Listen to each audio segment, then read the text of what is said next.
ఓం నమః శివాయ శ్రీమాత్రే నమః. మిత్రులకి శ్రీభిలాషులకి అలాగే నేను ఇంతగా ఆదరిస్తున్న యూట్యూబ్ ప్రేక్షకులందరికీ కూడా పేరు పేరు ధన్యవాదాలు. మిత్రులారా, మీ అందరికీ పరాదేవత ఎల్లవెల్లలా మీతో ఉండి మీ మనోవాంఛ నెరవేర్చాలని మనస్ఫూర్తిగా కోరుకుంటున్నాను. మనం ఈరోజు పౌర్ణమి. ఈ పౌర్ణమికి సాయంత్రం సమయంలో, అంటే చంద్రుడు మనకు కనిపించే సమయంలో, అంటే 6:30 దగ్గర నుండి రాత్రి 9 గంటల లోపు చంద్రుడు కనిపించడం మొదలైన దగ్గర నుంచి పరిహారం చేయాలి. ఏం చేయాలి? ఎందుకు చేయాలి? ఈ పరిహారం ఎవరికైతే మనశ్శాంతి లేదో, అలాగే డబ్బు పరంగా అంటే ధనం రావడం లేదని, ఐశ్వర్యం లేదని బాధపడుతూ ఉంటారో వారికి ఈ పరిహారం. ఈ పరిహారం ప్రధానంగా లక్ష్మీదేవికి, చంద్రుడికి మనం చేసే పరిహారం. లక్ష్మీదేవి యొక్క అనుగ్రహం, చంద్రుడి యొక్క అనుగ్రహం కోసం చేస్తున్నాం. ఇది ఆర్థిక సమస్యలు, మానసిక ఒత్తిడి, అలాగే అస్థిరత, మనలో ఉన్న అస్థిరతని తొలగిస్తుంది. ఏం చేయాలంటే లక్ష్మీ కటాక్షం, మనశ్శాంతి, దుష్టగ్రహ బాధల నుండి విముక్తి కోసం చేస్తున్నాం అన్న విషయాన్ని మనం మనసులో పెట్టుకోవాలి.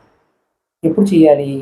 పౌర్ణమి రోజు సాయంత్రం చంద్రుడు కనిపించిన తర్వాత, అంటే చంద్రుడు కనిపిస్తున్నప్పుడు మనం ఇంట్లో ఆవు పాలతో కానీ మామూలు పాలతో అయినా సరే పాయసం తయారు చేయాలి. అందులో కిస్మిస్, కుంకుమ పువ్వు వేయాలి. చంద్రుడికి నివేదించి, అంటే మనం ఏంటంటే ఈ పాయసం తయారు చేసి పాయసాన్ని ఒక వెండి గిన్నెలో, చిన్న గిన్నె అయినా పర్వాలేదు, శుభ్రమైన పాత్రలో, వెండి గిన్నె ఉంటే పర్వాలేదు, లేదంటే శుభ్రమైన పాత్రలో పెట్టుకొని బాల్కనీలు తీసుకువెళ్ళి పెరట్లో చంద్రకాంతి పైన పెట్టాలి. సుమారు 1 గంట పాటు ఆ చంద్రకాంతిలో పాయసం ఉండేలా చూసుకొని ఆ సమయంలో మనసులో ఓం శ్రీం శ్రీయే నమః అని లక్ష్మీ మంత్రాన్ని మనసులో జపం చేస్తూ ఉండాలి. ఫలితం ఏం చూస్తుంది? చంద్రుడి యొక్క అమృత కిరణాలు, ఆ శక్తి ఆ పాయసంలోకి వస్తుంది.